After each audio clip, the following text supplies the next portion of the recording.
तो दोस्तों आप सब लोगों को पता ही होगा कि आए दिन चाइना के द्वारा बड़े बड़े मिसाइल और एयरक्राफ्टों का टेस्ट किया जा रहा है। हाल ही में जुहाई एयर शो में चाइना की तरफ से खुलासा किया गया था कि चाइना अपने भविष्य के एयरक्राफ्ट कैरियरों के लिए एक नया स्टेल्थ एयरक्राफ्ट का डिजाइन कर रहा है। जबकि हाल ही में एक रिपोर्ट में यह भी खुलासा किया गया कि चाइना के द्वारा अपने एक नया स्टेल्थ एयरक्राफ्ट का टेस्ट भी किया गया। ऐसे में वॉशिंगटन के अंदर अब इस बात पे चर्चा किया जा रहा है कि अमेरिका की जो F-35 फाइटर एयरक्राफ्ट है उसके अगर ब्लॉक 4 के अपग्रेडेशन को और डिले किया जाता है तो ये अमेरिका के लिए घातक साबित हो सकता है और इसके वजह से अमेरिका एयरक्राफ्टों के रेस में चाइना से पीछे हो सकता है। दोस्तों आज के इस वीडियो में आप लोगों को बताऊंगा कि क्या है अमेरिका की F-35 के ब्लॉक 4 वर्जन और अमेरिका इस अपग्रेडेशन प्रोजेक्ट को क्यों इतना महत्व दे रहा है और क्यों इसे तेज गति से आगे बढ़ाना चाहता है। तो डिटेल में जानने के लिए वीडियो के आखिर तक बने रहिए और चैनल को सब्सक्राइब और वीडियो को लाइक जरूर कीजिए। दोस्तों चाइना और अमेरिका के अंदर एक तरीके से लड़ाई जैसा सिचुएशन बना हुआ है। वैसे तो ये लड़ाई प्रत्यक्ष लड़ाई नहीं है बल्कि एक तरीके का कोल्ड वॉर है। दोस्तों ये कोल्ड वॉर अब हथियारों के डेवलपमेंट के क्षेत्र तक पहुंच चुका है। दोनों देश ही एक दूसरे के खिलाफ बड़े से बड़े और टेक्नोलॉजिकल एडवांस से एडवांस तरीन हथियारों का डेवलपमेंट कर रहा है। इवन अपने बेड़े के एग्जिस्टिंग हथियारों को भी ऐसे अपडेट कर रहा है ताकि एक दूसरे देशों को नीचा दिखाया जा सके।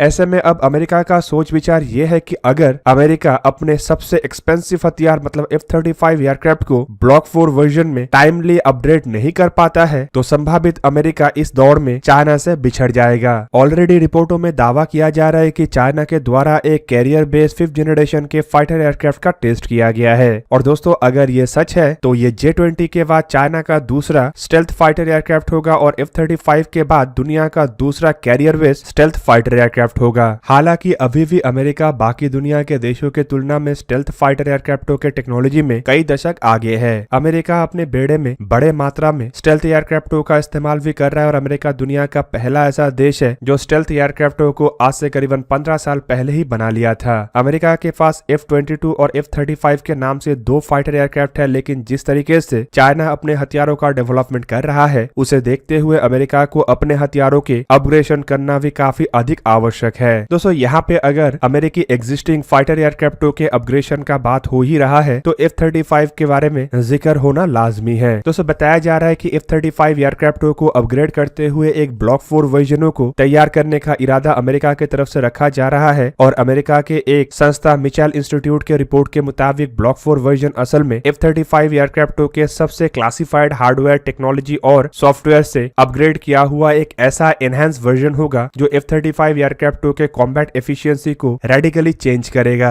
जबकि रिपोर्ट में यह भी बताया जा रहा है कि ब्लॉक 4 के वर्जन के डिलीवरी संभावित 2029 तक संभव होगा और ये एक तरीके से अमेरिका के वायुसेना के जो डिलीवरी और एक्विजिशन प्लान है उसे भी प्रभावित कर रहा है। दोस्तों रिपोर्टों में यह भी बताया जा रहा है कि ब्लॉक 4 अपग्रेडेशन फाइटर एयरक्राफ्टों के कैपेबिलिटीज को काफी गुना बढ़ाएगा और साथ ही साथ इसके फ्लेक्सिबल इस्तेमाल को भी और आसान करेगा। एग्जाम्पल के रूप में ब्लॉक 4 से पहले जिस तरीके से अमेरिका के द्वारा ब्लॉक 3F प्रोजेक्ट के तहत एयरक्राफ्टों के सॉफ्टवेयर में तब्दीली किया गया है उससे जॉइंट स्ट्राइक फाइटर एयरक्राफ्ट में काफी परिवर्तन आया है और अब ये एयरक्राफ्ट अपने हथियारों के डिलीवरी के कैपेसिटी को भी मजबूत कर चुका है। रिपोर्ट के मुताबिक ब्लॉक 3F वर्जनों में सॉफ्टवेयर अपग्रेडेशन के बाद अब एयरक्राफ्टों के द्वारा स्मॉल डायमीटर बॉम्ब्स दागा जा सकता है जैसे कि 500 पाउंड वाले जॉइंट डायरेक्ट अटैक एमुनिशन और साथ ही साथ ये एयरक्राफ्ट अब M9 साइड वाइंडर जैसे अपग्रेडेड मिसाइलों का भी इस्तेमाल कर सकता है। पर दोस्तों ब्लॉक 4 अपग्रेडेशन अमेरिका के लिए चिंता का विषय नहीं है बल्कि जिस टाइमलाइन के तहत इसे अपग्रेड किया जाएगा वही अब चिंता का विषय बना हुआ है। रिपोर्ट में बताया जा रहा है कि इसे जल्द से जल्द समाप्त करने का इरादा रखा जा रहा है ताकि करंट वॉरफेयर के कैपेसिटी में बढ़ोतरी लाया जा सके। इवन दोस्तों रिपोर्टों में यह भी कहा जा रहा है कि अगर भविष्य में चाइना और रशिया जैसे देशों के साथ कोई झड़प होता है तो झड़प में अमेरिका को 5th और 6th जनरेशन के फाइटर एयरक्राफ्टों के नुकसान भी हो सकता है और ऐसे में अमेरिका को अधिक संख्या में 5th और 6th जनरेशन के फाइटर एयरक्राफ्टों का आवश्यकता है ताकि इस तरीके के नुकसान को भी झेला जा सके। कुल मिला के दोस्तों इसी वजह से ही ब्लॉक 4 वर्जन के एयरक्राफ्टों को इतना अधिक महत्व दिया जा रहा है ताकि समय से पहले अमेरिकी बेड़े में ऐसे एयरक्राफ्ट हो जो हर तरीके के मिशनों को अंजाम दे सके। दोस्तों ब्लॉक 4 वर्जनों के लिए सॉफ्टवेयर अपग्रेडेशन करने के बाद इन एयरक्राफ्टों के द्वारा साइड वाइंडर मिसाइल के साथ साथ नए स्मॉल डायमीटर बॉम्ब इंक्रीमेंट 2 मतलब स्टॉर्म ब्रेकर बॉम्बों को भी दागा जा सकेगा। जबकि कुछ रिपोर्टों में यह भी दावा किया जा रहा है कि F-35 एयरक्राफ्टों के जो ब्लॉक 4 वर्जन है वो चाइना के खिलाफ सबसे इफेक्टिव हथियार होगा और इसी वजह से ही इन एयरक्राफ्टों को अब तेज गति से निर्माण करना चाहिए। हालांकि रिपोर्टों में यह भी बताया जा रहा है कि ब्लॉक 4 वर्जन में तब्दील करने के लिए जो सभी टेक्नोलॉजी के ऊपर काम किया जा रहा है वो एकत्रित रूप में सही टाइमलाइन के तहत आगे नहीं बढ़ रहा है, जो एक तरीके से पूरा का पूरा ब्लॉक 4 एयरक्राफ्ट के अपग्रेडेशन प्रोजेक्ट को कम से कम 2029 तक डिले कर चुका है, जो एक तरीके से F-35 एयरक्राफ्टों के प्रोक्योरमेंट में भी एक बाधा है और इसी वजह से अमेरिकी एयरफोर्स के तरफ से बड़े मात्रा में F-35A एयरक्राफ्टों को खरीदने में भी देरी हो रहा है। पर दोस्तों अब बड़ा सवाल यह है कि चाइना के द्वारा तो फिलहाल अपने 5th जनरेशन के फाइटर एयरक्राफ्टों को टेस्ट ही किया जा रहा है, जबकि अमेरिका ने अपने पहले 5th जनरेशन के फाइटर एयरक्राफ्टों को कम से कम 15 साल पहले और F-35 जैसे एयरक्राफ्ट को कम से कम 6 साल पहले अपने बेड़े में शामिल कर चुका है। इवन अमेरिका एक ऐसा देश है जिसके पास इतना अधिक संख्या के एयरक्राफ्ट है जो शायद पूरा दुनिया के पास नहीं है। ऐसे में अमेरिका को चाइना को लेके इतना अधिक चिंता क्यों है? तो दोस्तों आपके जानकारी के लिए बता दूं कि अमेरिका का सबसे अधिक चिंता चाइना को लेके नहीं बल्कि चाइना के विस्तारवादी नीति को लेके है। चाइना असल में अमेरिका के ऊपर डायरेक्टली हमलावर नहीं होना चाहता है, बल्कि अपनी विस्तारवादी नीतियों के तहत ऐसे इंपॉर्टेंट ट्रेड रूट के ऊपर अपना कब्जा चाहता है जो एक तरीके से पूरा का पूरा इकोनॉमिकल फ्लो चाइना के तरफ कर दे। दोस्तों फिलहाल अगर देखा जाए तो इकोनॉमिकली अमेरिका अब दुनिया के सबसे बड़ा देश है, लेकिन चाइना जिस तरीके से इकोनॉमी को अपने तरफ झुका रहा है उससे ये भी कहना गलत नहीं होगा कि आने वाले समय में अगर अमेरिका के द्वारा बड़ा कदम नहीं उठाया जाता है तो ये जो इकोनॉमी में 1 नंबर का रैंक है वो छूट के चाइना के पास पहुंच जाएगा। दोस्तों चाइना अपने स्ट्रेटेजी को इंडो पैसिफिक में आगे बढ़ा रहा है और इंडो पैसिफिक में अमेरिका चाइना को काउंटर करने के लिए बड़े हथियारों को लेके नहीं आ सकता। इस वजह से अमेरिका को स्मार्ट और टेक्नोलॉजिकल एडवांस हथियारों का आवश्यकता है, जिनमें 5th जनरेशन के fighter aircraft, unmanned aerial vehicle, aircraft carrier जैसे हथियार शामिल होगा। दोस्तों चाइना के द्वारा अपने सारे के सारे रणनीति को अपने बॉर्डर के क्षेत्र के नजदीक अंजाम दिया जा रहा है।